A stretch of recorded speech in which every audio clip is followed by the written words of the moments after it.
Dangiškas greitis. Sveiki, dangiško greičio žiūrovai. Šiandien su mumis nuostabioji Citroen C4 Grand Picasso. Ar Picasso?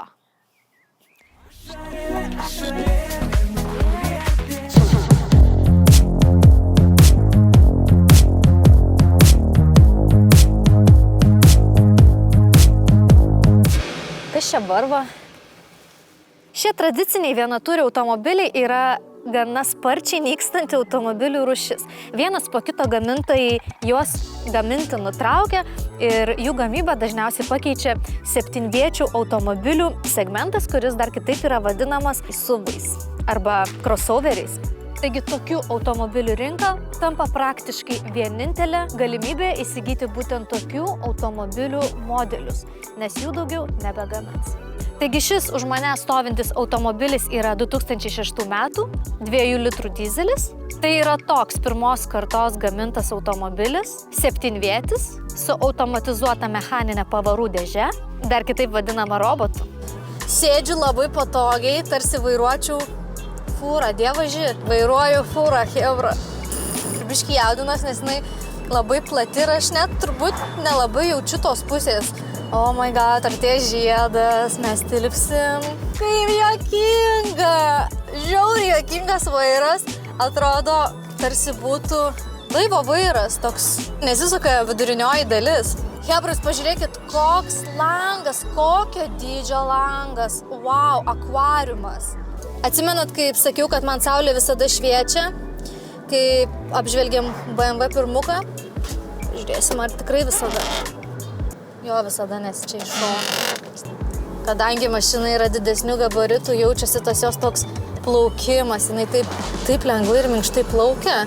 Realiai labiau plaukia nei važiuoja. Ne veltui čia tas laivo vairas įdėtas. Aš realiai nevairuotoja, o Captain! I can't hear you! Ai, Captain! Kažkaip dar sunku priprasti prie tokių didelių gabaritų. Jūs įsivaizduojat, kiek čia galima prisisodinti žmonių. Aš taip aukštai sėdžiu ir taip gerai atrodo, tikrai vairuočiau autobusą, fūrą, nežinau, aišku, ten gal dar aukščiau tas sėdėjimas yra, bet man taip neįprasta. Kas labai fainai patogi kėdė, tikrai atrodo galėčiau sėdėti ir sėdėti ant tokios. Jau kaip juokingai man. Plaukim tiesiog gatvę. Čia galima visą būtų orkestrą vežti šitai mašinai. Beveik autobusas. Užsiregistruoju ir taksuoju. Norėtumėt su manim važiuoti? Jūs girdit, kiek čia elektronikos? Fu, tu čia paperdėjai? Fu! Oi, užlipau ant bortelio. Nieko tokio išmoksiu dar. Mama, nepyk. Kaip toks Citroen vienatūris važiuoja? Atsakymas paprastas – komfortiškai. Važiuoklė labai gerai sugeria kelio nelygumus, net ir važiuojant prasta kelio danga dantys nebarška. Retas dideliais ratais ir žemų profilio padangomis paruoštas SUVas gali pasigirti panašiomis savybėmis. Taip pat, nepaisant savo dydžio, ganėtinai manevringas, o laviravimą palengvina puikus matomumas per didelius langus. O dabar pažiūrėkime, ką šita tetulė slepia viduje. Citroenai yra prancūzų gamybos automobiliai ir šiaip gana žavu, kad prancūzai tikrai gerai padirbėjo kurdami šio automobilio vidų, nes viduje yra tikrai nenuobodu. Jūs tik pasižiūrėkite, kiek čia visko daug. Vairas yra multifunkcinis, kaip ir daugelis šių dienų vairų, gal šiek tiek net senesnių modelių automobilių. Kaip matote, šonuose yra svirtelės, kuriomis galite mėtyti bėgius. Kas man labai patinka šitame automobilyje, tai yra labai erdvus ir didelis stiklas. Ir jūs tik pažiūrėkite, jis pasidaro dar didesnis atstumus saulės uždangalus. O jeigu saulė šviečia, tai galite tiesiog nusileisti, užsidengti ir pasislėpti. Didelis automobilio pliusas yra, kad čia yra pilna slaptų durelių. Taigi galima šiek tiek apžvelgti, čia yra 2 tokios prie vairuotojo ir prie keleivio. Keleivio pusėje slepiasi toks kompaktinių diskų dėtuvė, galima pasiklausyti muzikos. O vairuotojo, tai čia slapti, žinokit, dokumentukai. Bet iš tikro tinka susidėti visiems reikalingiam dokumentam. arba žibintuvėliam. Yra serviso knygelė, aš irgi tokia turėjau, kai vairavau Citroeną.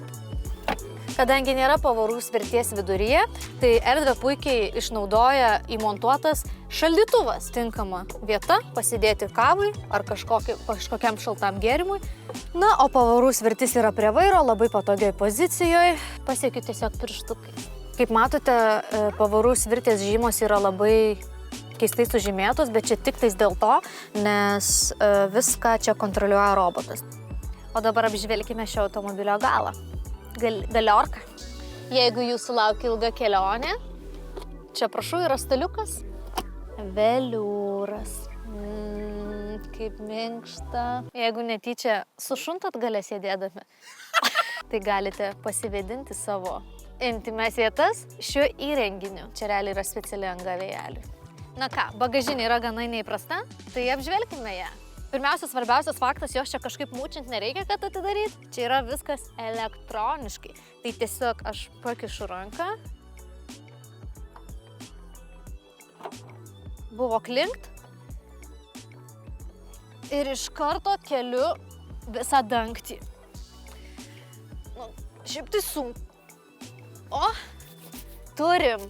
O mes matome dvi pasislėpusias sėdynės čia, labai gražiai miegančią žiemos miegu, jeigu būna papildomų keleivių. Čia yra gesintuvas, medicininė vaistinėlė ir nieko daugiau mes čia ir nematome. O gal pabandykim tas sėdynės atidaryti? Tai pažiūrėt, ar aš čia tilpčiau pasėdėti. O, turim. Lipam pasižiūrėti, kaip sėdėsis. Palauk iš naujo, nes netaip kažkaip lipu. Fainai sėdisi. Sėdžiu ir vargo nematau. Patinka. Visiems rekomenduoju turėti bagažinėje kėdę. Dar vienas labai svarbus momentėlis yra tas, kad bagažinę galime atidaryti ir per langą. Kišame pirštus.